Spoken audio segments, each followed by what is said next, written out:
Hello നമസ്കാരം. ഇന്ന് നമ്മൾ പഠിക്കാൻ പോകുന്നത് UPSC പ്രിലിംസ് ആൻഡ് മെയിൻസിന് വേണ്ടിയുള്ള എക്കണോമിക്സിൻ്റെ ക്ലാസ്സുകളാണ്. അതിൽ നമ്മളിന്ന് എടുക്കുന്നത് രമേശിൻ്റെ എക്കണോമിക്സിൻ്റെ പാഠഭാഗങ്ങളാണ്. ഫസ്റ്റ് പാർട്ടാണ്. ഓക്കെ, അപ്പോൾ എക്കണോമിക്സ് UPSCക്ക് വളരെ പ്രധാനപ്പെട്ടതാണ്. പ്രിലിംസിന് ഏറ്റവും കൂടുതൽ ചോദ്യങ്ങൾ വരുന്നത് എക്കണോമിക്സിൽ നിന്നാണ്. അതേപോലെ തന്നെ മെയിൻസിന് GS3 ഏറ്റവും കൂടുതൽ ചോദ്യങ്ങൾ വരുന്നത് എക്കണോമിക്സിൽ നിന്നാണ്. വളരെ പ്രധാനപ്പെട്ട സബ്ജക്റ്റാണ്. അപ്പോൾ നമുക്ക് പാഠഭാഗങ്ങളിലേക്ക് കടക്കാം. More than a dismal science. Economics എന്ന് പറഞ്ഞാൽ ഒരു ഡിസ്മിൽ സയൻസ് എന്നതിനേക്കാൾ ഉപരി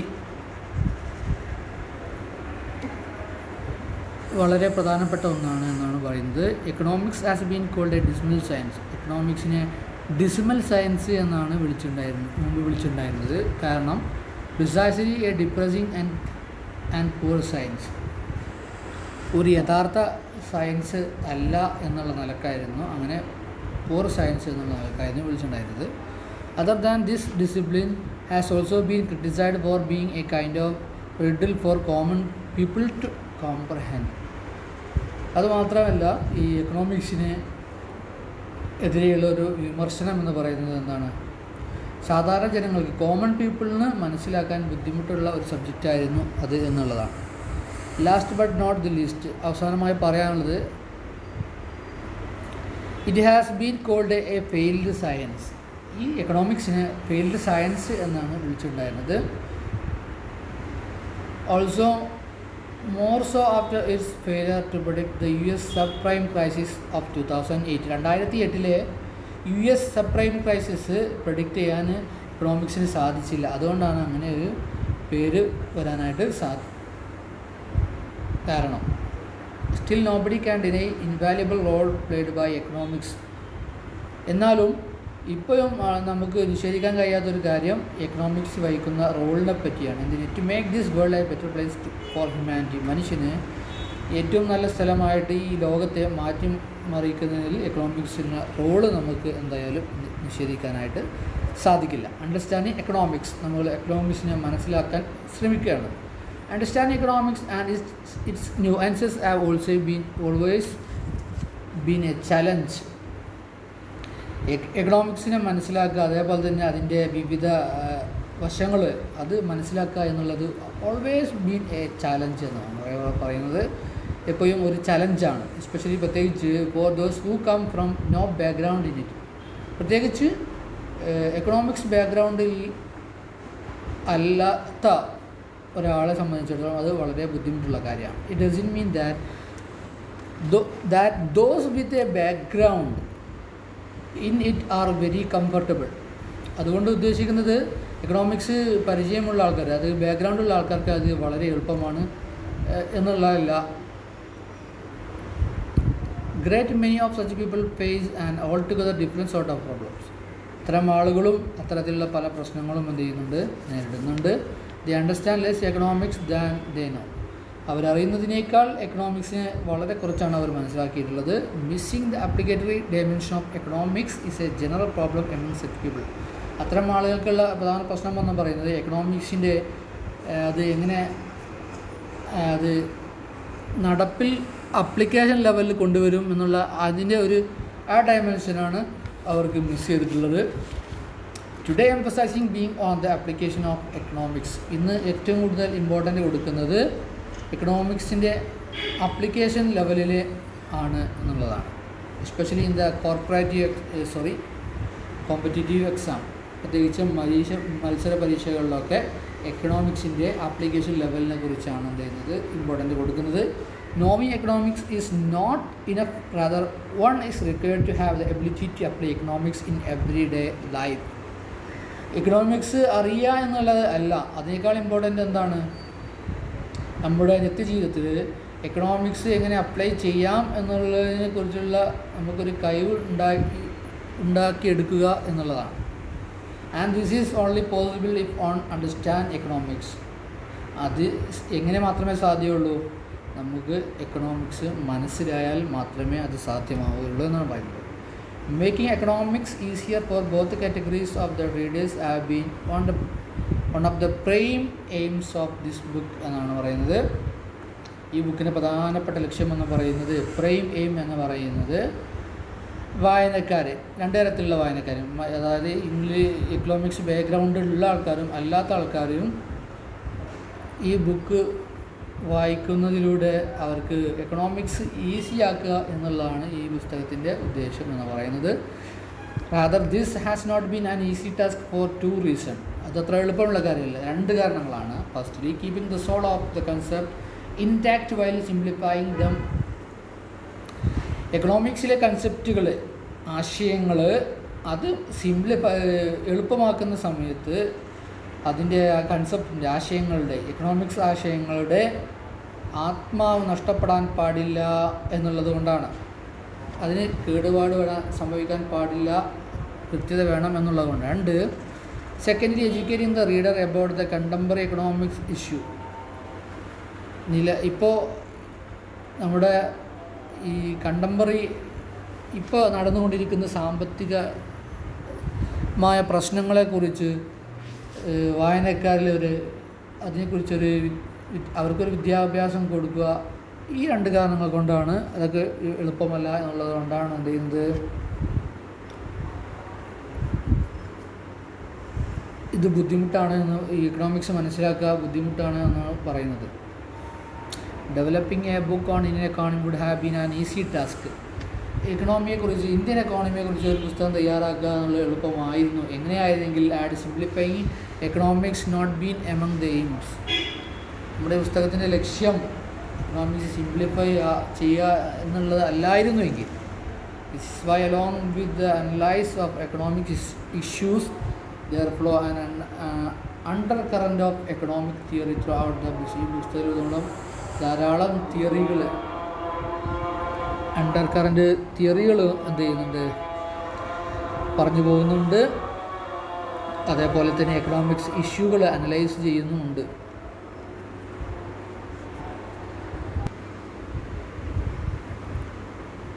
For this, it will be wiser on the part of the reader to keep in touch with the footnotes and glossary to feel and comprehend the subject matter in the desired way. അതുകൊണ്ട് തന്നെ ഇത് വായിക്കുന്ന ആൾ ചെയ്യേണ്ട ബുദ്ധിപരമായൊരു കാര്യം എന്ന് പറയുന്നത്, ഈ പുസ്തകത്തിൻ്റെ അടി നൽകിയിട്ടുള്ള ഫുട് നോട്ട്സും അതേപോലെ തന്നെ അതിൻ്റെ ഗ്ലോസറിയൊക്കെ എന്ത് ചെയ്യണം, അതുമായിട്ട് ടച്ച് ഉണ്ടായിരിക്കണം. എന്നാൽ മാത്രമേ to feel and comprehend the subject matter in a decide way. നമ്മൾ ആഗ്രഹിക്കുന്ന ഈ പുസ്തകത്തിൻ്റെ ഓഥർ ആഗ്രഹിച്ച പോലെ ഈ വിഷയം നമുക്ക് മനസ്സിലാക്കാനും അത് ഫീൽ ചെയ്യാനും സാധിക്കുകയുള്ളൂ എന്നാണ് പറയുന്നത്. Defining economics. ഇനി നമ്മൾ എക്കണോമിക്സ് ഡിഫൈൻ ചെയ്യണം. എന്താണ് അതിൻ്റെ ഡെഫിനിഷൻ? സിംപ്ലി പുട്ട്, നമ്മൾ സിമ്പിളായിട്ട് പറയുകയാണെങ്കിൽ, economics studies economics activities of the human being. മനുഷ്യന്മാരുടെ സാമ്പത്തിക പ്രവർത്തനങ്ങളെയാണ് എക്കണോമിക് സ്റ്റഡീസ് എന്ന് പറയുന്നത്. ഈ വർക്കിംഗ് ഡെഫിനിഷനാണ് ഇവിടെ ആദ്യമായിട്ട് പറഞ്ഞത്. Humanities are intricately connected as all aim to study differentiate human activities.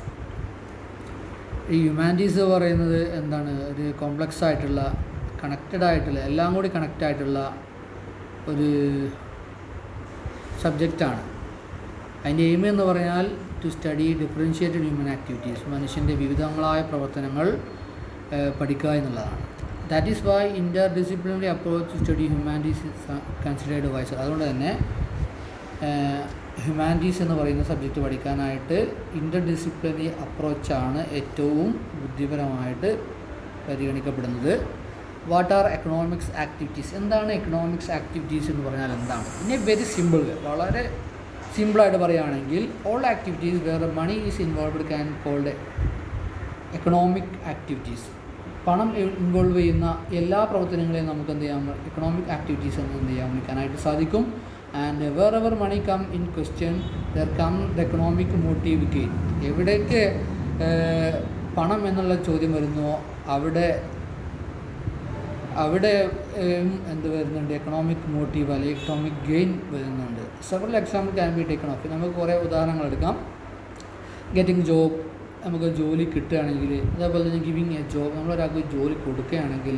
Buying and selling something, എന്തെങ്കിലും ഒരു സാധനം നമ്മൾ വാങ്ങുകയോ വിൽക്കുകയോ ചെയ്യുമ്പോൾ, ഡൂയിങ് എ ബിസിനസ്, നമ്മളൊരു ബിസിനസ് ചെയ്യുമ്പോൾ, ഈ കാര്യങ്ങളൊക്കെ ചെയ്യുമ്പോൾ ഒന്നുകിൽ പണം അവിടെ എന്ത് ചെയ്യുന്നുണ്ട്, വന്നു പോകുന്നുണ്ട്, പണത്തിൻ്റെ ക്വസ്റ്റ്യൻ അവിടെ വരുന്നുണ്ട്. അതുകൊണ്ട് തന്നെ അതൊരു എക്കണോമിക് ആക്ടിവിറ്റീസാണ്. സോ ആൻഡ് സോ ഫോർത്ത്, അങ്ങനെയുള്ള ഇതുപോലെയുള്ള പ്രവർത്തനങ്ങളൊക്കെ നമുക്ക് ഈ കൂട്ടത്തിൽ ഉൾപ്പെടുത്താനായിട്ട് സാധിക്കും. Things are still a bit complicated, കാര്യങ്ങൾ ഇനിയും, ഇതിപ്പോൾ നമ്മൾ വളരെ സിമ്പിളായിട്ടാണ് പറഞ്ഞത്, എന്നാൽ അത്ര സിമ്പിളല്ല, കോംപ്ലിക്കേറ്റഡ് ആണ് കുറച്ച്. Visiting religious places for prayer is clearly not a economic activity. നമ്മളൊരു മതപരമായ ഒരു സ്ഥലം, ഇപ്പോൾ ടെമ്പിൾ അല്ലെങ്കിൽ ചർച്ച്, പള്ളി, ഇതൊക്കെ നമ്മളൊരു പ്രയറിന് വേണ്ടി പോവുകയാണെങ്കിൽ അത് ഒരു എക്കണോമിക് ആക്ടിവിറ്റി അല്ല. But what about giving alms to beggar there, അവിടെ വെച്ച് നമ്മൾ ഏതെങ്കിലും ഒരു യാചകനോ എന്തെങ്കിലും ഒരു പൈസ ആംസ് കൊടുക്കുകയാണെങ്കിൽ, putting some money on the place of worship, അവിടെ ആരാധനാലയത്തിൽ നമ്മൾ പൈസ നിക്ഷേപിക്കുകയാണ് എങ്കിൽ, or for that matter religious donation, അല്ലെങ്കിൽ ഒരു റിലീജിയസ് ആയിട്ട് മതപരമായിട്ട് എന്തെങ്കിലും ആവശ്യത്തിന് വേണ്ടി സംഭാവന കൊടുക്കുകയാണെങ്കിൽ, can we call them our economic activities, അത് നമ്മുടെ സാമ്പത്തിക പ്രവർത്തനം ആണ് എന്ന് നമുക്ക് പറയാൻ പറ്റുമോ? It looks difficult to say, അങ്ങനെ പറയാനായിട്ട് നമുക്ക് ബുദ്ധിമുട്ടാണ്. അത് എക്കണോമിക് ആക്ടിവിറ്റി ആണെന്ന് പറയാൻ നമുക്ക് ബുദ്ധിമുട്ടുണ്ടായിരിക്കും. Here other than the activity of prayer all are economic activities, ഇവിടെ ഈ പ്രാർത്ഥന അല്ലാത്ത മറ്റുള്ള എല്ലാ പ്രവൃത്തികളും എന്താണ്, ഇവിടെ സാമ്പത്തിക പ്രവർത്തനങ്ങളാണ്. However defining economics has not been as easy as it has been presented here. നമ്മളിവിടെ പറഞ്ഞതുപോലെ അത്ര എളുപ്പമല്ല എക്കണോമിക്സ് ആക്ടിവിറ്റി എന്താണ് എന്ന് ഡിഫൈൻ ചെയ്യുക എന്നുള്ളത്. ഇറ്റ് ഈസ് നോട്ട് ഈസി, അത് അത്ര എളുപ്പമുള്ള കാര്യമല്ല. Defining every discipline has been A complex continuous task for that. അതുകൊണ്ട് തന്നെ അതൊരു കോംപ്ലക്സ് ആയിട്ടുള്ള കാര്യമാണ് എന്നുള്ളതാണ് ഡിസിപ്ലിൻ, ഈ ഡിസിപ്ലിനെ ഡിഫൈൻ ചെയ്യുക എന്നുള്ളത്. Widely used and coded definition of the discipline, ഈ ഡിസിപ്ലിൻ്റെ അതായത് എക്കണോമിക്സിൻ്റെ ഡെഫിനിഷൻ പരക്കെ ഉപയോഗിക്കുന്ന ഒരു ഡെഫിനിഷൻ എന്ന് പറയുന്നത് revolve around the use of resources and their distribution, നമ്മുടെ ഭൂമിയിലുള്ള വിഭവങ്ങളും ഉപയോഗിക്കുന്നതിനെക്കുറിച്ചും അതിൻ്റെ ഡിസ്ട്രിബ്യൂഷനെ കുറിച്ചുമാണ് ചുറ്റിപ്പറ്റിയുള്ളതാണ് എന്നുള്ളതാണ്. Let us feel the technicality involved in a typical definition with the help of two such acclaimed definition taken as a reference എന്നുള്ള നിലക്ക് അത്തരത്തിലുള്ള രണ്ട് ഡെഫിനിഷൻസിൻ്റെ സാധാരണ ടിപ്പിക്കൽ ഡെഫിനിഷൻസിൻ്റെ സഹായത്തോടുകൂടെ നമുക്ക് ആ ഉദാഹരണങ്ങളുടെ ടെക്നിക്കാലിറ്റി എന്ത് ചെയ്യാം, നമുക്ക് മനസ്സിലാക്കാനായിട്ട് ശ്രമിക്കാം. അപ്പോൾ ഒന്നാമത്തെ ഡെഫിനിഷൻ എന്ന് പറയുന്നത് economics is the study of how society is use scarce resources to produce valuable communities and distribute them among different people. അപ്പോൾ എക്കണോമിക്സ് എന്ന് പറഞ്ഞാൽ എന്തിനെക്കുറിച്ചുള്ള പഠനമാണ്?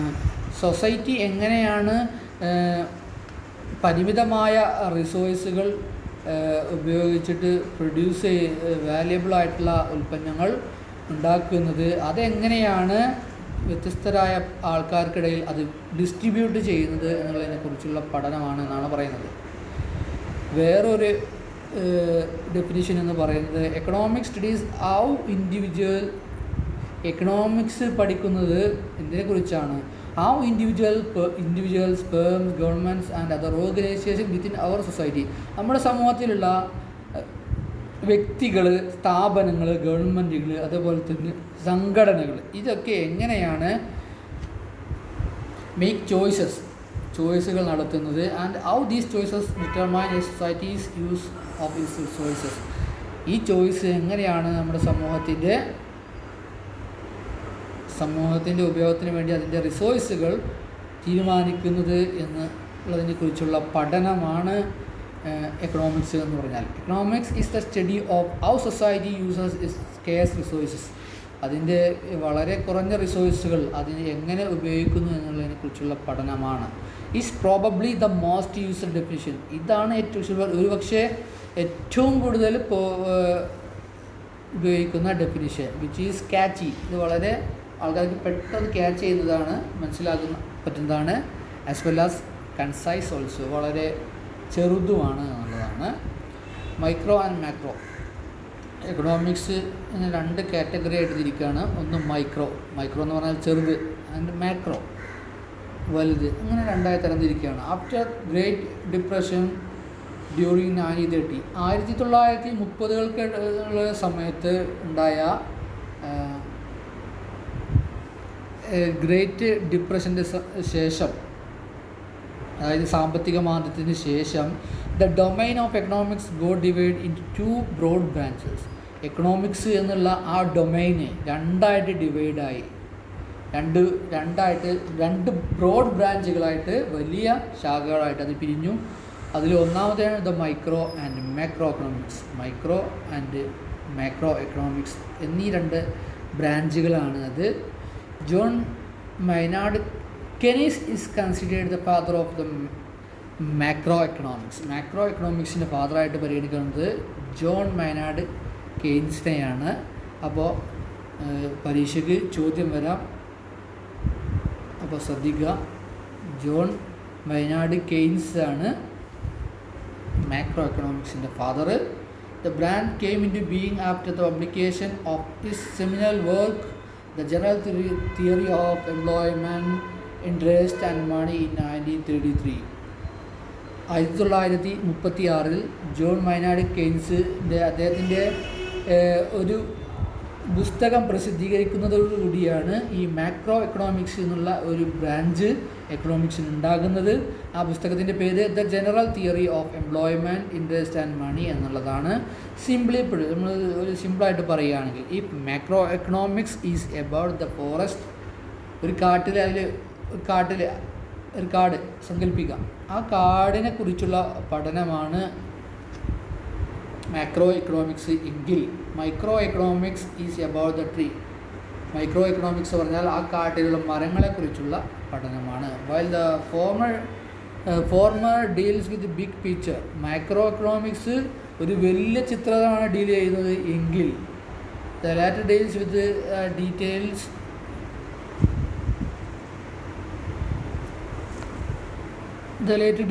Details of tree. ആ കാട്ടിലുള്ള മരങ്ങളെക്കുറിച്ചുള്ള ഡീറ്റെയിൽസാണ് മൈക്രോ എക്കണോമിക്സ് ഡീൽ ചെയ്യുന്നത്. That makeup the forest. ഈ മരങ്ങളാണ് ശരിക്കും ഈ ഫോറസ്റ്റിനെ ഉണ്ടാക്കുന്നത്. അതായത് മൈക്രോ എക്കണോമിക്സ് ഇല്ലെങ്കിൽ മാക്രോ എക്കണോമിക്സ് ഉണ്ടാവില്ല എന്നുള്ളത്. അതിൻ്റെ ഏറ്റവും ചെറു രൂപമാണ് micro economics. Micro and macro are the Greek words. നമ്മൾ മനസ്സിലാക്കേണ്ടത് ഈ മൈക്രോ അതേപോലെ തന്നെ മാക്രോ എന്ന് പറയുന്ന 2 വാക്കുകളും ഗ്രീക്കിൽ നിന്നുണ്ടായ വാക്കുകളാണ്. അതിൻ്റെ അർത്ഥം എന്താണ്? മൈക്രോ എന്ന് പറഞ്ഞാൽ സ്മോൾ, മാക്രോ എന്ന് പറഞ്ഞാൽ ബിഗ്, റെസ്പെക്റ്റീവ്ലി ക്രമത്തിൽ, അങ്ങനെയാണ് അതിൻ്റെ meaning. While micro takes A bottom up approach. Micro economics ഒരു ബോട്ടം അപ്രോച്ചാണ് എടുക്കുന്നത് എങ്കിൽ, അത് താഴത്തു നിന്ന് മുകളിലേക്ക് എന്നുള്ളൊരു അപ്രോച്ചാണ് എടുക്കുന്നതെങ്കിൽ, ടു അനലൈസ് എക്കോണമി, അതങ്ങനെയാണ് എക്കണോമിക്സിനെ അനലൈസ് ചെയ്യുന്നത്, വിശകലനം ചെയ്യുന്നതെങ്കിൽ, macro take a top down approach, ടോപ്പിൽ നിന്ന് താഴോട്ട് എന്നുള്ള ഒരു അപ്രോച്ചാണ് മാക്രോ എക്കണോമിക്സ് എടുക്കുന്നത്. ടേക്ക് ആൻ എക്സാമ്പിൾ, ഒരു ഉദാഹരണം എടുക്കുക. While macro tries to understand the choices which consumer make, consumer and the income the earn. Micro മനസ്സിലാക്കാൻ ശ്രമിക്കുന്നത് ഒരു കൺസ്യൂമറിൻ്റെ ചോയ്സുകളെ കുറിച്ചും അവർ ഏൺ ചെയ്യുന്ന വരുമാനത്തെക്കുറിച്ചൊക്കെ ആണെങ്കിൽ, macro tries to understand the dynamics of inflation and growth. Macro എക്കണോമിക്സിൽ അത് മനസ്സിലാക്കാൻ ശ്രമിക്കുന്നത് ഗ്രോത്തിനെ കുറിച്ചും ഇൻഫ്ലേഷൻ്റെ വിവിധ ഡൈനാമിക്സുകളെ കുറിച്ചുമാണ് മനസ്സിലാക്കാനായിട്ട് ശ്രമിക്കുന്നത്. So they appear to be different. നമുക്ക് ഒറ്റ നോട്ടത്തിൽ അത് ഒരു രണ്ടും വ്യത്യസ്തമായ കാര്യമാണ് എന്ന് തോന്നുമെങ്കിലും, they are actually interdependent and complementary since they are many overlapping issues between them. പക്ഷേ അതൊക്കെ എന്താണ്, ഇൻ്റർഡിപെൻഡൻ്റ് ആണ്, പരസ്പരം എന്ത് ചെയ്യാണ്, ആശ്രയിക്കുന്നുണ്ട്, ആൻഡ് കോംപ്ലിമെൻ്ററി ആണ്.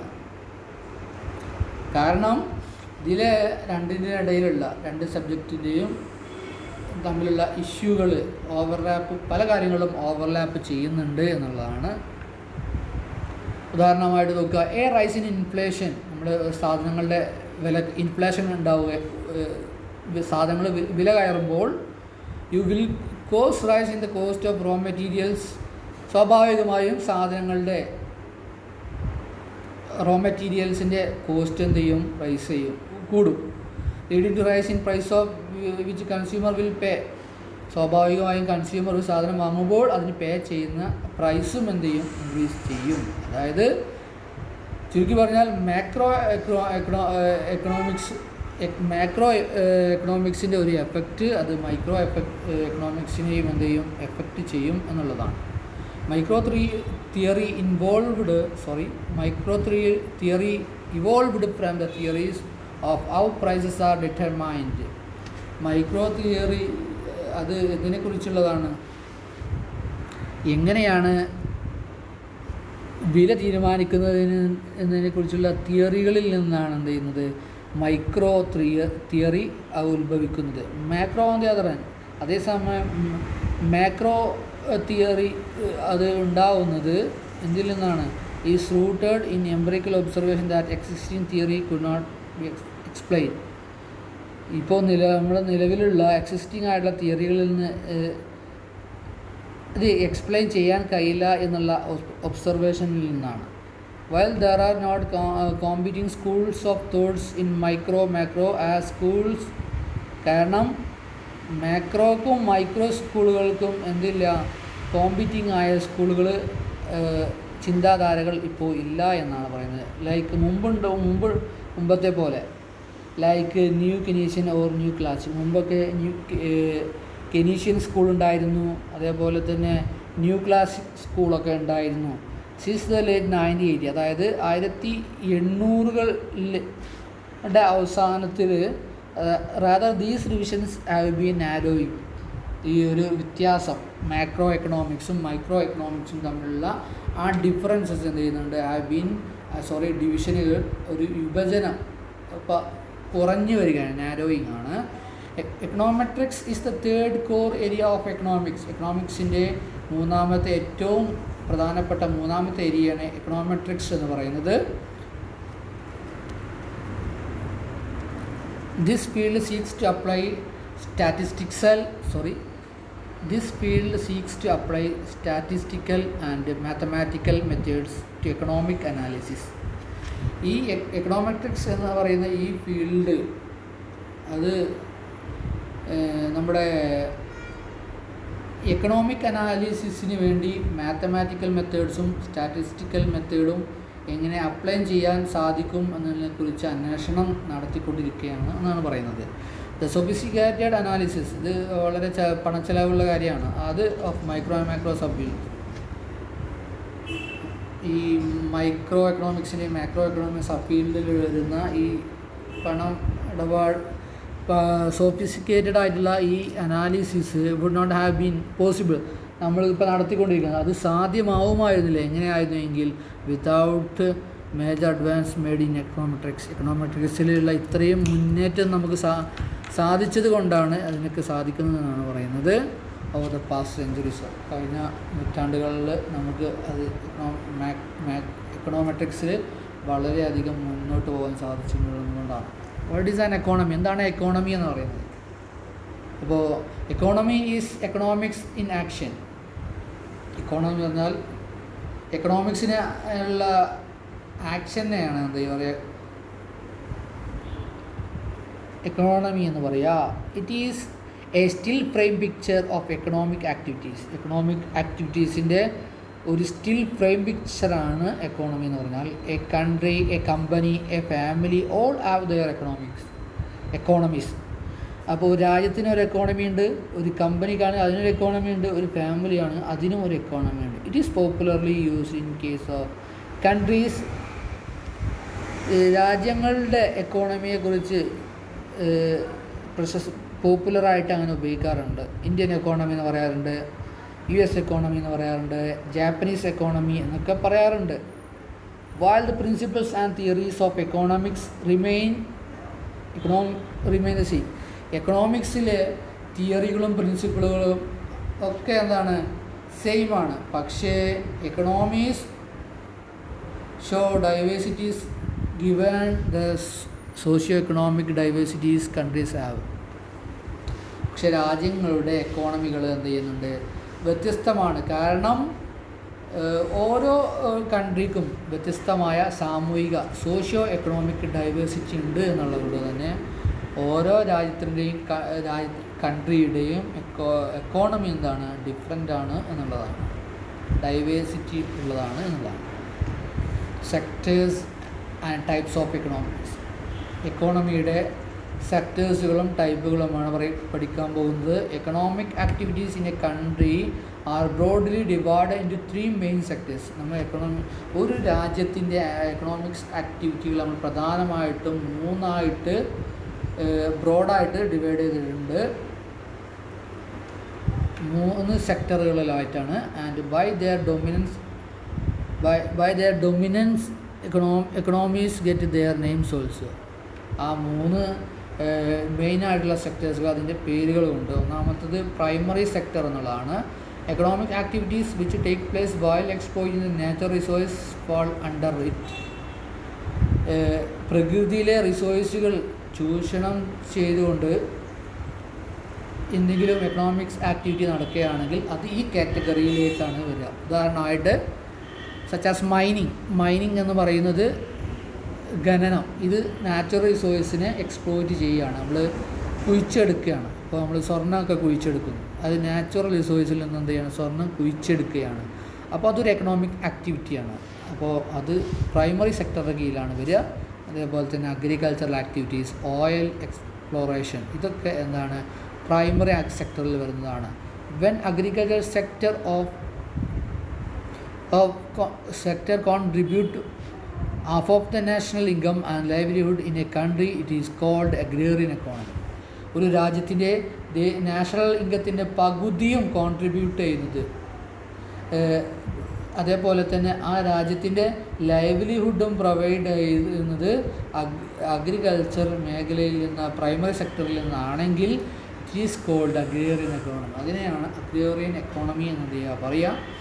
ഇനി നമുക്ക് നോക്കാം സെക്കൻഡറി സെക്ടർ. സെക്കൻഡറി സെക്ടർ എന്താണെന്ന് നോക്കാം. It contains all the economic activities under which the raw materials extracted out of primary sector are processed. Primary sector പറഞ്ഞു. ഈ പ്രൈമറി സെക്ടറിൽ പ്രോസസ്സ് ചെയ്യുന്ന മെറ്റീരിയൽസ് ഉപയോഗിച്ച് എക്കണോമിക്സ് ആക്ടിവിറ്റീസ് നടത്തുന്ന പ്രവൃത്തിയെയാണ് എന്ത് ചെയ്യുന്നത് സെക്കൻഡറി സെക്ടർ എന്നെന്ത് ചെയ്യുന്നത് പറയുന്നത്. One of it sub sector is manufacturing. അപ്പോൾ സെക്കൻഡറി സെക്ടറിൻ്റെ അതിൻ്റെ കീഴിൽ വരുന്ന ഒരു ഉപവിഭാഗമാണ് മാനുഫാക്ചറിങ് എന്നുള്ളത്. Has proved to be the largest employer across the western developed economies. പടിഞ്ഞാറുള്ള അമേരിക്ക, യൂറോപ്പ് പോലത്തെ ഡെവലപ്ഡ് ആയിട്ടുള്ള എക്കോണമികളിൽ ഏറ്റവും കൂടുതൽ ആളുകൾക്ക് ജോലി കൊടുക്കുന്ന ഒരു സെക്ടറാണ് മാനുഫാക്ചറിങ് എന്നുള്ളത്. When a secondary sector brings in minimum half of the national income and employment in a country, it is called industrial economy.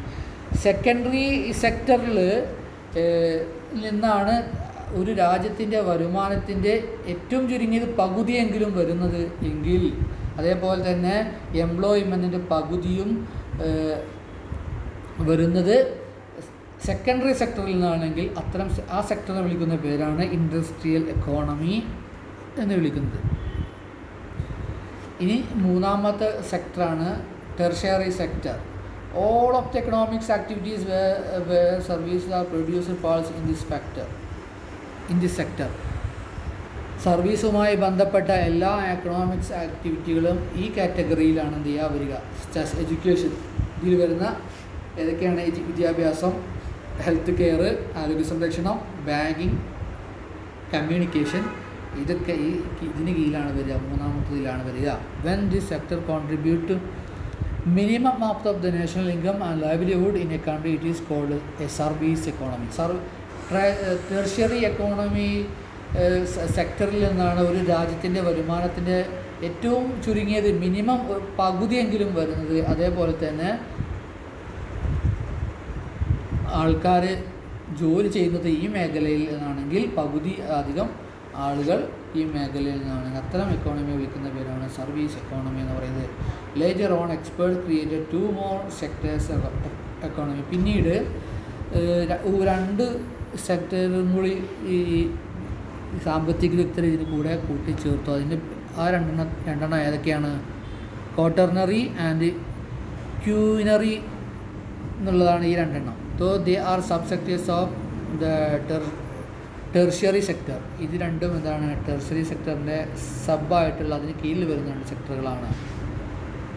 അപ്പോൾ ക്വാട്ടർണറി സെക്ടർ എന്ന് പറഞ്ഞാൽ known also as a knowledge sector. അതിനെ വിളിക്കുന്ന വേറൊരു പേരാണ് knowledge sector എന്ന് പറയുന്നത്.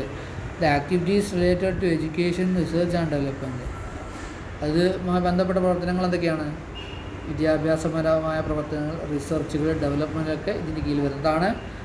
Come under it. The sector plays the most important role in defining quality of human resources an economy has. ഒരു എക്കോണമിയുടെ ഹ്യൂമൻ റിസോഴ്സിൻ്റെ ക്വാളിറ്റി ഡിഫൈൻ ചെയ്യാൻ വളരെ പ്രധാനപ്പെട്ട ഒരു റോൾ വഹിക്കുന്ന സെക്ടറാണ് ഈ സെക്ടർ. മൂന്നാമത്തെ ക്യൂനറി സെക്ടറാണ്. All activities where top decision are made fall under it. ഏറ്റവും മുകളിൽ നിന്ന് എടുക്കുന്ന തീരുമാനങ്ങളൊക്കെ ഈ കാറ്റഗറിയിലാണ് വരിക. The highest level of decision makers in governors. അതിൽ വരുന്ന ആൾക്കാർ ആരൊക്കെയാണ്? ഗവൺമെൻറ്റിലെ ഏറ്റവും ഉയർന്ന തീരുമാനങ്ങൾ ഹയസ്റ്റ് ലെവൽ തീരുമാനങ്ങൾ എടുക്കുന്ന ആൾക്കാർ. അതേപോലെ തന്നെ ഈ ഗവൺമെൻറ് എന്ന് പറഞ്ഞാൽ അതിൽ ഇൻക്ലൂസീവ് ഓഫ് ദെയർ ബ്യൂറോക്രസി, അതിലെ ഉദ്യോഗസ്ഥരും ആ കൂട്ടത്തിൽ പെടും. And the private corporate sector, അതേപോലെ തന്നെ ഗവൺമെൻറ്റിനെ പോലെ തന്നെ വേറൊരു വിഭാഗമാണ് പ്രൈവറ്റ് കോർപ്പറേറ്റുകൾ. ഇതൊക്കെ അതിൻ്റെ കീഴിൽ വരുന്നതാണ് ഈ ക്യൂനറി സെക്ടറിൻ്റെ കീഴിൽ. The number of people involve in this sector is very low. ഈ സെക്ടറിൽ വളരെ കുറച്ച് ആൾക്കാരെ ഉണ്ടാവുള്ളൂ. Rather they are considered the brain. ഇങ്ങനെയൊക്കെയാണെങ്കിലും അവരെ പരിഗണിക്കുന്നത് എങ്ങനെയാണ്?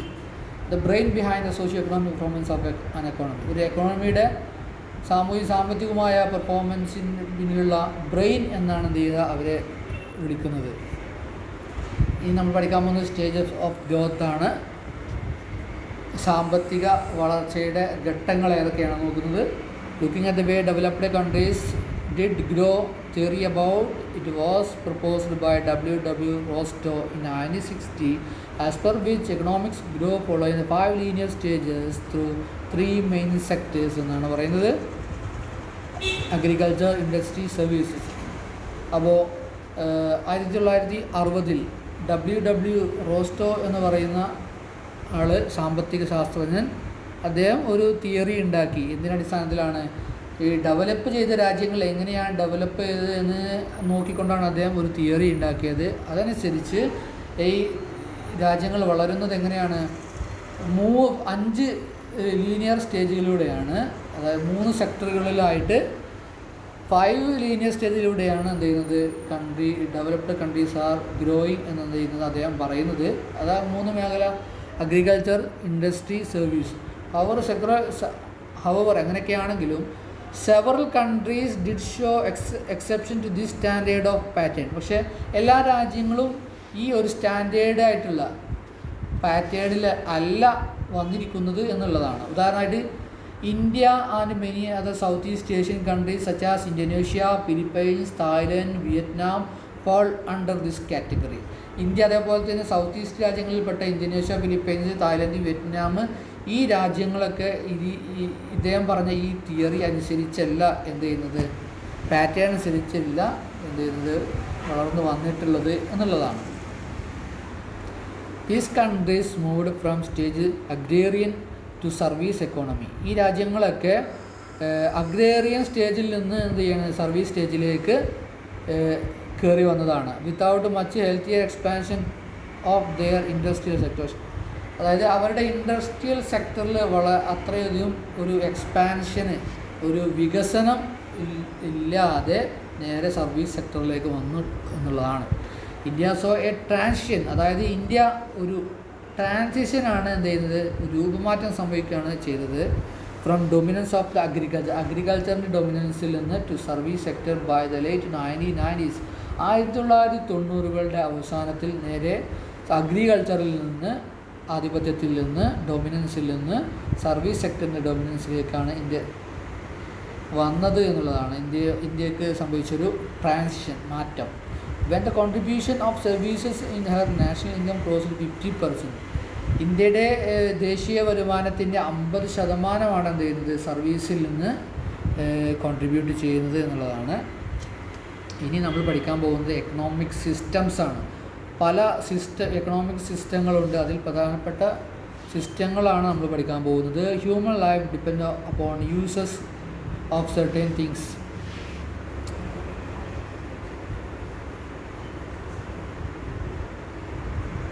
അപ്പോൾ മനുഷ്യന്മാരെന്ത് ചെയ്യുന്നു, പല സാധനങ്ങളെയും ഉപയോഗിക്കാനായിട്ട് എന്ത് ചെയ്യുന്നു, ആശ്രയിക്കുന്നു. Some of which up to a level, മനുഷ്യന്മാർക്ക് ചില സാധനങ്ങൾ എന്താണ് ഒഴിച്ചുകൂടാൻ പറ്റാത്തതാണ്. Are also essential such as food, water, shelter, cloth. ഇതൊക്കെ അതിന് ഉദാഹരണമാണ്. ഇതൊന്നും ഇല്ലാതെ നമുക്ക് എന്ത് ചെയ്യാൻ പറ്റില്ല, ജീവിക്കാൻ കഴിയില്ല. അത് എസെൻഷ്യലാണ് ഫോർ സർവൈവൽ, അത് ജീവനത്തിന്. നമുക്ക് ഭൂമിയിൽ ജീവിക്കണമെന്നുണ്ടെങ്കിൽ ആവശ്യമായി വേണ്ട സാധനങ്ങൾ, എസെൻഷ്യലായിട്ടുള്ള വേണ്ട സാധനങ്ങളാണ് ഫുഡ്, വാട്ടർ, അതേപോലെ തന്നെ ഷെൽട്ടർ എന്നാൽ വീട്, അതേപോലെ തന്നെ ക്ലോത്ത്, ഭക്ഷണം ഒക്കെ, ഡ്രസ്സ്, ഇതൊക്കെ.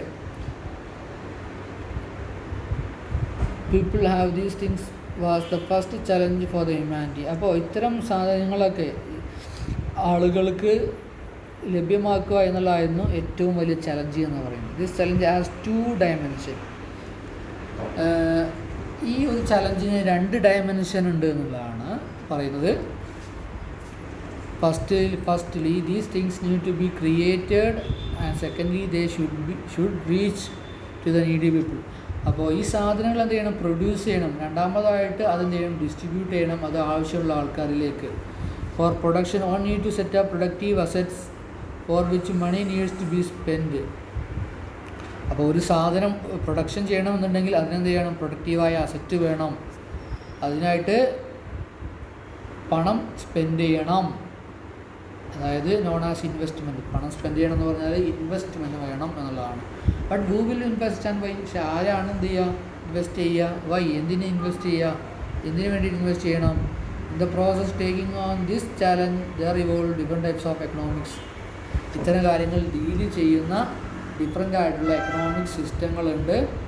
ഡിഫറെൻറ്റ് വേസ് ഓഫ് ഓർഗനൈസ് ചെയ്യാൻ എക്കോണമി. അതായത് ഡിഫറെൻ്റ് ആയിട്ട് എക്കോണമി ഓർഗനൈസ് ചെയ്യുന്ന വഴികളുണ്ട്. We can prepare a long list of economic system. കുറേ എക്കണോമിക് സിസ്റ്റങ്ങളുണ്ട്, അതിൻ്റെ ഒരു ലിസ്റ്റ് നമുക്ക് ഉണ്ടാക്കാം. However, three of them are considered the major ones. പക്ഷേ ഇതിൽ പ്രധാനപ്പെട്ട 3 എക്കണോമിക് സിസ്റ്റങ്ങളുണ്ട്. A brief overview of which follow below. അതിനെക്കുറിച്ചുള്ള ഒരു ചെറിയൊരു വിവരണമാണ് താഴെ നമ്മൾ പറയുന്നത്. ഒന്നാമതായിട്ട് പറയുന്നത് മാർക്കറ്റ് എക്കോണമി. ഒന്നാമത്തെ എക്കോണമിയാണ് മാർക്കറ്റ് എക്കോണമി എന്ന് പറയുന്നത്. This is considered first formal economic system emerging out of the traditional economic system. ട്രഡീഷണലായിട്ട് നമ്മൾ തുടർന്നു പോരുന്ന സാമ്പത്തിക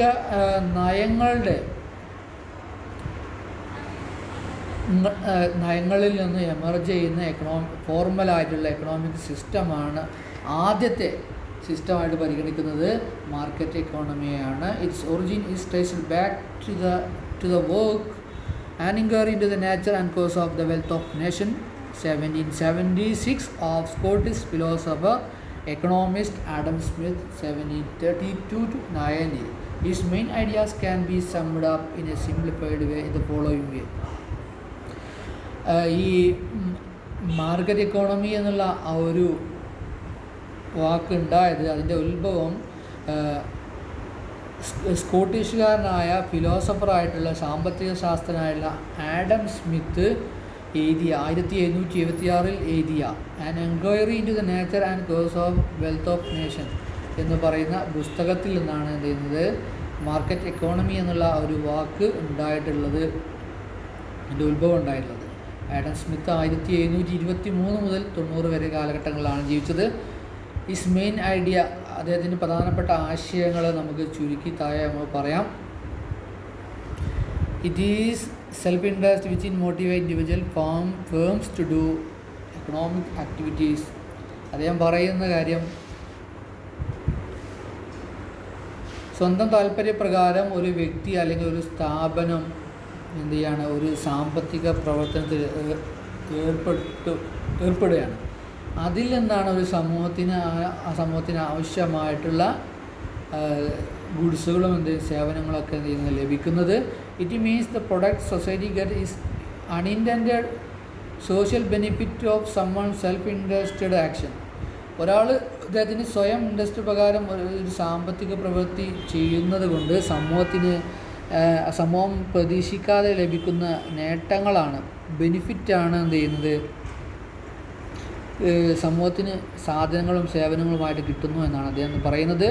Adam Smith called this motivating factor. അപ്പോൾ വ്യക്തിയെ, സ്ഥാപനങ്ങളെയോ ഇതിനു വേണ്ടി മോട്ടിവേറ്റ് ചെയ്യുന്ന ഈ പ്രവൃത്തിയെ അദ്ദേഹം വിളിച്ച പേരെന്താണ്? ഇൻവിസിബിൾ ഹാൻഡ് എന്നുള്ളതാണ്. Often called as the animal സ്പിരിറ്റും എന്നും എന്ത് ചെയ്യാറുണ്ട്, ഇതിനെ വിളിക്കാറുണ്ട് എന്നാണ്. This way the question like, അപ്പോൾ നേരത്തെ നമ്മൾ പറഞ്ഞ പോലെ ആര് ഇൻവെസ്റ്റ് ചെയ്യും, who will invest in productive asset as why seem get answer. എന്തിന് വേണ്ടി ഉൽപ്പാദിപ്പിക്കണം എന്നുള്ള ഈ ചോദ്യങ്ങൾക്ക് ഉത്തരം ഇതിലൂടെ കിട്ടുന്നു എന്നാണ് ഇത് പറയുന്നത്. To attain higher prosperity there should be increasing division of labour. Division of labour, വ്യത്യസ്ത തരത്തിലുള്ള ജോലിക്കാർ വേണം, എങ്കിൽ മാത്രമേ എന്ത് ചെയ്യാൻ പറ്റുള്ളൂ, നല്ല സമൃദ്ധി, പ്രോസ്പെരിറ്റി ഉണ്ടാവുള്ളൂ എന്നാണ് അദ്ദേഹം പറയുന്നത്. അതായത് ഡിവിഷൻ ഓഫ് ലേബർ എന്ന് പറഞ്ഞാൽ specialisation of labour force by breaking down large. ഒരു വലിയ ജോബ് ആണെങ്കിൽ അതിനെ ബ്രേക്ക് ചെയ്തിട്ട് ചെറിയ ചെറിയ ആക്കിയിട്ട് എല്ലാവർക്കും വിധിച്ചു കൊടുക്കണമെന്നാണ് പറയുന്നത്. അതാണ് ഡിവിഷൻ ഓഫ് ലേബർ കൊണ്ട് ഉദ്ദേശിക്കുന്നത്. Specialisation bring in speed. അങ്ങനെ ചെയ്ത് കഴിഞ്ഞാൽ എന്താണ് ഗുണം? സ്പീഡ് കൂടും ജോലിക്ക്, അത് പ്രിസൈസൻ ഉണ്ടാവും, വ്യക്തതയുണ്ടാവും, ആൻഡ് ക്വാളിറ്റി കൂടും എന്നുള്ളതൊക്കെയാണ് എന്ത് ചെയ്യുന്നത് പറയുന്നത്. For invisible hand to operate properly. ഈ ഇൻവിസിബിൾ ഹാൻഡ് നന്നായിട്ട് ഓപ്പറേറ്റ് ചെയ്യണം, വർക്ക് ചെയ്യാനായിട്ട് എ സ്യൂട്ടബിൾ എൻവയോൺമെൻറ്റ്, നല്ല യോജിച്ച ഒരു പ്രകൃതിയിൽ അത് നല്ല രീതിയിൽ ചെയ്യണമെന്നുണ്ടെങ്കിൽ determined by the forces of demand and supply.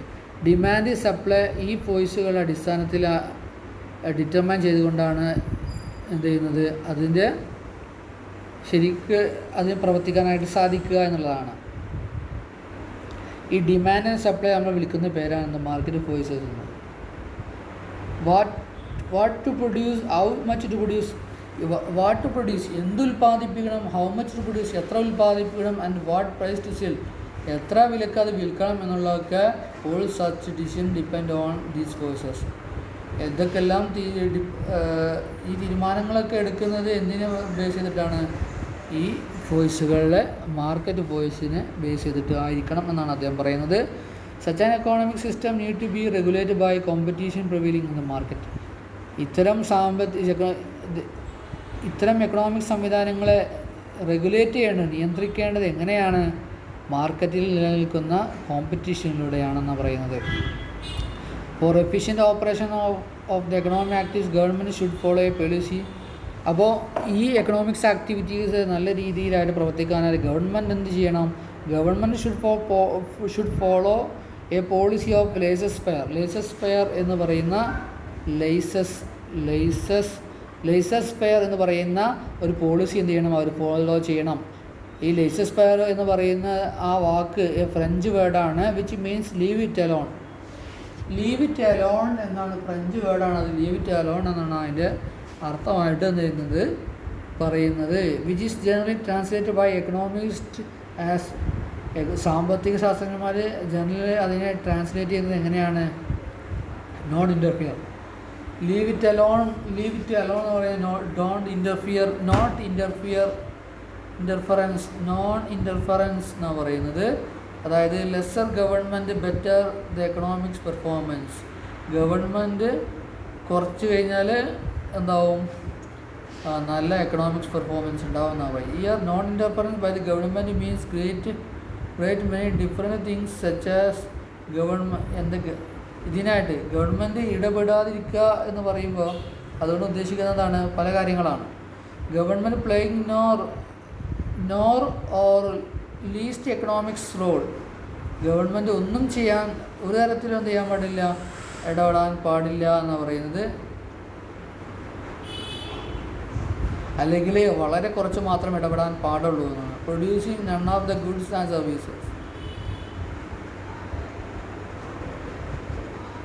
No economic regulation. അതായത് സാമ്പത്തികമായ നിയന്ത്രണങ്ങൾ ഉണ്ടാകാൻ പാടില്ല, no taxes imposed, tax impose ചെയ്യാൻ പാടില്ല, അങ്ങനെയുള്ള കാര്യങ്ങളൊക്കെ ചെയ്യുക. Adam Smith himself called such an economic system the system of natural liberty. Adam Smith തന്നെ ഈ ഒരു എക്കണോമിക് സിസ്റ്റത്തിനെ വിളിച്ച പേരാണെന്ത്? The system of natural liberty, natural ലിബർട്ടിയുടെ സിസ്റ്റം എന്ന് അദ്ദേഹം വിളിച്ചത്. Rather, these ideas were the drivers of two major economic systems.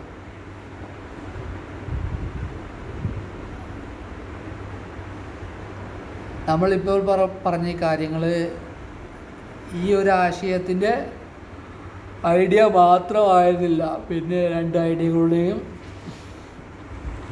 പ്രധാനപ്പെട്ട രണ്ട് മേജർ എക്കണോമിക് സിസ്റ്റത്തിൻ്റെയും ഐഡിയാസ് ആയിരുന്നു എന്ന് പറയുന്നത്. അതേതൊക്കെയാണ്? ക്യാപിറ്റലിസത്തിൻ്റെയും ആൻഡ് ഫ്രീ മാർക്കറ്റ് എക്കോണമിയുടെയും സിസ്റ്റങ്ങളാണ് എന്നാണ് പറയുന്നത്. They are based on the same economic environment. ഇതൊക്കെ സെയിം എക്കണോമിക്സ് എൻവയൺമെൻറ്റിൻ്റെ അടിസ്ഥാനത്തിലാണെങ്കിലും ഡിമാൻഡ് ആൻഡ് സപ്ലൈ ഈ എക്കണോമിക് എൻവയൺമെൻറ്റിൻ്റെ അടിസ്ഥാനത്തിൽ ആണെങ്കിലും there are subtle differences between dum.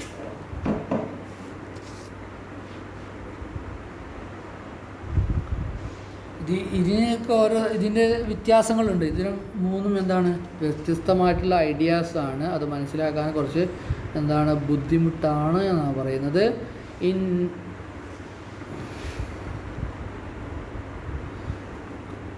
കാരണം while capitalism is focused on creation of wealth, capitalism focus ചെയ്യുന്നത് വെൽത്ത് എങ്ങനെ ക്രിയേറ്റ് ചെയ്യാം എന്നുള്ളതിനെ കുറിച്ചാണ്. അതേപോലെ തന്നെ ആൻഡ് ഓണർഷിപ്പ് ഓഫ് പ്രൊഡക്റ്റീവായിട്ടുള്ള അസറ്റിൻ്റെ ഓണർഷിപ്പിനെ കുറിച്ചാണ് എന്ത് ചെയ്യുന്നത്? ഫോക്കസ് ചെയ്യുന്നത് capitalism. Free market economy is focused on exchange of wealth. Free market economy അത് ഫോക്കസ് ചെയ്യുന്നത് വെൽത്തിൻ്റെ എക്സ്ചേഞ്ചിനെ കുറിച്ചാണ്. എങ്ങനെ? പ്രൊഡക്ഷനിലൂടെയും അതേപോലെ തന്നെ ഗുഡ്സ് ആൻഡ് സർവീസിൻ്റെ സപ്ലൈയിലൂടെയും. In a capitalist system there might be some government regulation. Capitalist സിസ്റ്റത്തിൽ ഗവൺമെൻറ്റിന് ചില നിയന്ത്രണങ്ങൾ ഉണ്ടാവുമെങ്കിലും but private owner can have monopoly on the market. മാർക്കറ്റിൽ പ്രൈവറ്റ് മുതലാളിക്ക് എന്ത് ചെയ്യാൻ പറ്റും? മോണോപ്പൊളി ഉണ്ടാക്കാനായിട്ട് സാധിക്കും. അവർ എ ഫ്രീ മാർക്കറ്റ് എക്കോണമി എങ്ങനെയൊക്കെയാണെങ്കിലും ഫ്രീ മാർക്കറ്റ് എക്കോണമി എന്ന് പറയുന്നത് ഈ solely based on the market forces, demand supply തുടങ്ങിയ മാർക്കറ്റ് ഫോഴ്സുകളുടെ അടിസ്ഥാനത്തിലായിരിക്കും ഫ്രീ മാർക്കറ്റ് എക്കോണമി എന്ത് ചെയ്യുക? പ്രവർത്തിക്കുക. And there is little or no government regulation. അവിടെ ഒരു തരത്തിലുള്ള ഗവൺമെൻറ്റിന് ചിലപ്പോൾ കുറഞ്ഞ റോളുകൾ ഉണ്ടാവും, അതല്ലെങ്കിൽ തീരെ റോളുകൾ ഉണ്ടാവുകയും ഇല്ല. That is why in free market economy free competition is possible. അതുകൊണ്ട് തന്നെ ഫ്രീ മാർക്കറ്റ് എക്കോണമിയിൽ ഫ്രീ ആയിട്ടുള്ള കോമ്പറ്റീഷൻ സാധ്യമാണ് without any intervention from outside forces.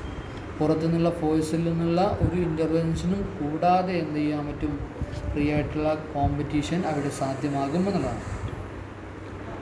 Such an economic system got first tried in the USA in 1777. 1777 അമേരിക്കയിലാണ് ആദ്യമായിട്ട് ഈ system പരീക്ഷണാടിസ്ഥാനത്തിൽ വന്നത്. Where capitalism spread across the whole യൂറോപ്പിലും അമേരിക്കയിലും ആകമാനം ഈ ക്യാപിറ്റലിസം സ്പ്രെഡ് ചെയ്തു എന്നാണ്. പ്രത്യേകിച്ച് North America and Western Europe. North അമേരിക്കയിലും വെസ്റ്റേൺ യൂറോപ്പിലും these economies enjoyed high prosperity. ഈ എക്കോണമികളൊക്കെ യൂറോപ്പും അമേരിക്കയും വെസ്റ്റേൺ യൂറോപ്പും നോർത്ത് അമേരിക്കയും എന്താണ് ഭയങ്കര സമ്പന്നമായിരുന്നു. And operated well till got hit with the great depression in 1929. 1929 വലിയ സാമ്പത്തിക മാന്ദ്യം ഉണ്ടാകുന്നത് വരെ ആ രാജ്യങ്ങൾ നല്ല രീതിയിൽ പ്രവർത്തിച്ചു പ്രോസ്പെരിറ്റി നേടി എന്നുള്ളതാണ്. But that time great capital was amassed by a few. പക്ഷേ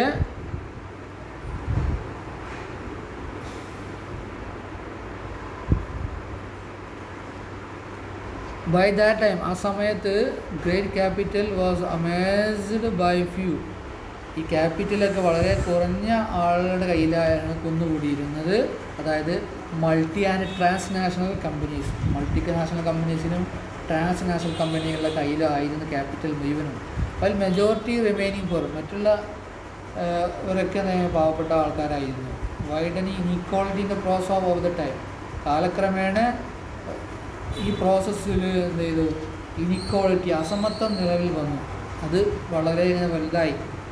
taxes were imposed but they were very few in number.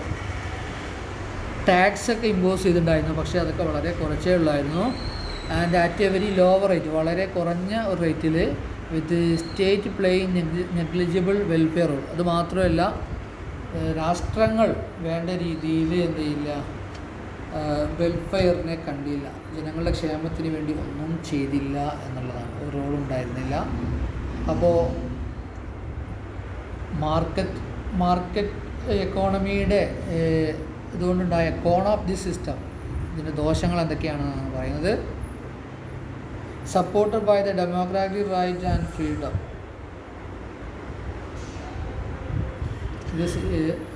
ഈ ഒരു തിയറി ഡെമോക്രസിയെയും അതേപോലെ ഫ്രീഡത്തിനെയൊക്കെ സപ്പോർട്ട് ചെയ്തു. This system had a great environment for individual success. വ്യക്തികളുടെ വിജയത്തിന് ഇത് നല്ലൊരു എൻവയൺമെൻ്റ് ആയിരുന്നു. ഇന്നോവേഷൻ ആൻഡ് ബിസിനസ് ആക്ടിവിറ്റി, അതേപോലെ തന്നെ ഇന്നോവേഷനും ബിസിനസ്സിലുമൊക്കെ അങ്ങനെയൊക്കെയാണെങ്കിലും, though it looks smoothly operating for over 1.5 centuries, 1.5 century അത് നന്നായി പ്രവർത്തിച്ചെങ്കിലും it had its own set of limitation, അതിന് അതിൻ്റേതായ പരിമിതികൾ ഉണ്ടായിരുന്നു. Which can be summarised precisely in the following. നമുക്ക് എന്ത് ചെയ്യാം, ചുരുക്കി എന്ന് പറയാം. There was almost no tool to look after those who have a lower purchasing power. കുറഞ്ഞ പർച്ചേസിങ് പവറുള്ള ആൾക്കാരെ അത് തിരിഞ്ഞു നോക്കിയില്ല എന്നുള്ളതാണ്. അതായത് ദ പുവർ, പാവപ്പെട്ട ആൾക്കാരെ. അതാണ് ഈ ഒരു മാർക്കറ്റ് എക്കോണമിയുടെ ഒരു കോണായിട്ട് പറയുന്നത്, ദോഷവശം. അതായത് രണ്ടാമത്തത് negligible to total absence of welfare action from the state. രാഷ്ട്രത്തിൽ നിന്ന് ജനങ്ങളുടെ ക്ഷേമത്തിന് വേണ്ടിയുള്ള ഒരു പ്രവർത്തനവും ഉണ്ടായില്ല. അത് അവർ നെഗ്ലക്റ്റ് ചെയ്തു, അവഗണിച്ചു എന്നുള്ളതാണ്. Widening economic inequality even after launching distributive measures such as progressive taxation വരും. പാവപ്പെട്ടവർക്ക് കുറഞ്ഞ ടാക്സും പണക്കാർക്ക് കൂടുതൽ ടാക്സും എന്നുള്ള ഒരു നിയമം ഡിസ്ട്രിബ്യൂട്ടീവ് മെഷേഴ്സ് ലോഞ്ച് ചെയ്തതിന് ശേഷവും എന്ത് ചെയ്തു, സാമ്പത്തികമായിട്ടുള്ള ഇനിക്വാളിറ്റി എന്ത് ചെയ്യണം, വൈഡ് ചെയ്യുക, വലുതായി.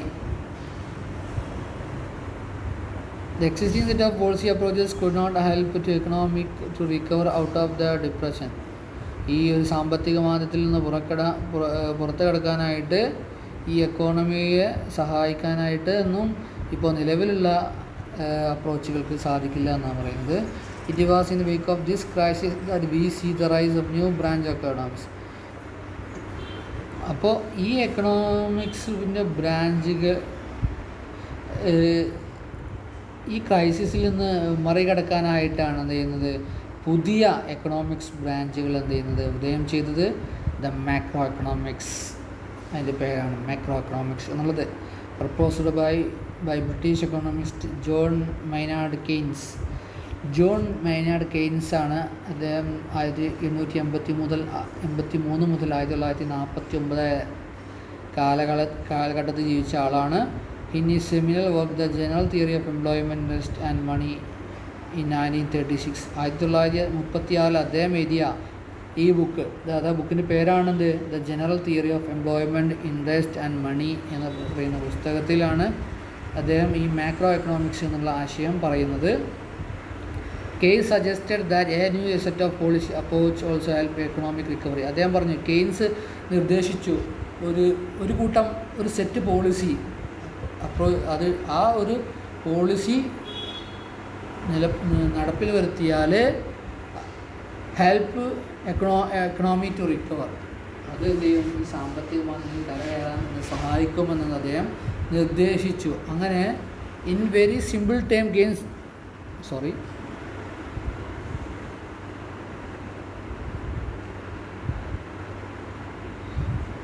In simple ways, Keynes suggested these economies to include certain traits from other economy system. സിമ്പിളായിട്ട് അദ്ദേഹം സജസ്റ്റ് ചെയ്തൊരു കാര്യം എന്താണ്, ഈ എക്കോണമികളൊക്കെ എന്ത് ചെയ്യുക, മറ്റു എക്കോണമികളുടെ സിസ്റ്റത്തിൻ്റെ ചില പ്രത്യേക രീതിയിലേക്ക് എന്ത് ചെയ്യണം, ഉൾക്കൊള്ളിക്കണം എന്നെന്ത് ചെയ്യുന്നു അദ്ദേഹം സജസ്റ്റ് ചെയ്യാണ്. അതായത് മാർക്കറ്റ് എക്കോണമിയുടെ എന്ത് ചെയ്യണം, നോൺ മാർക്കറ്റിംഗ് എക്കോണമിയുടെ ചില സവിശേഷതകൾ, പ്രത്യേകതകൾ എന്ത് ചെയ്യണം, ഇതിലേക്ക് എടുക്കണം. To correct this crisis faced by them. ഇപ്പോൾ ഈ നിലവിലുള്ള ഈ ക്രൈസിസ്, മാർക്കറ്റ് എക്കോണമി നേരിടുന്ന ക്രൈസിസിൽ മറികടക്കാനായിട്ട് എന്നാണ് പറയുന്നത്. After including the Keynesian advice these economy recovered. അങ്ങനെ കെനീഷ്യൻ പറഞ്ഞ ഉപദേശം അനുസരിച്ച് ഈ എക്കോണമികളൊക്കെ ഈ നിർദ്ദേശങ്ങൾ ഉൾപ്പെടുത്തിയപ്പോൾ സാമ്പത്തികമായി റിക്കവർ ചെയ്യാൻ ഈ രാജ്യങ്ങൾക്ക് സാധിച്ചു. Recovered out of depression and in this process practically the mixed economy system involve. അങ്ങനെയാണ് മിക്സ്ഡ് എക്കോണമി എന്നുള്ള ഒരു സിസ്റ്റം എന്ത് ചെയ്യുന്നത് വരുന്നത്. അപ്പോൾ ഇന്നത്തെ ക്ലാസ് നമ്മളവിടെ അവസാനിപ്പിക്കുകയാണ്. ഓക്കെ, ഈ ചാനൽ സബ്സ്ക്രൈബ് ചെയ്യാത്തവരാരെങ്കിലും ഉണ്ടെങ്കിൽ സബ്സ്ക്രൈബ് ചെയ്യുക. Okay, thank you.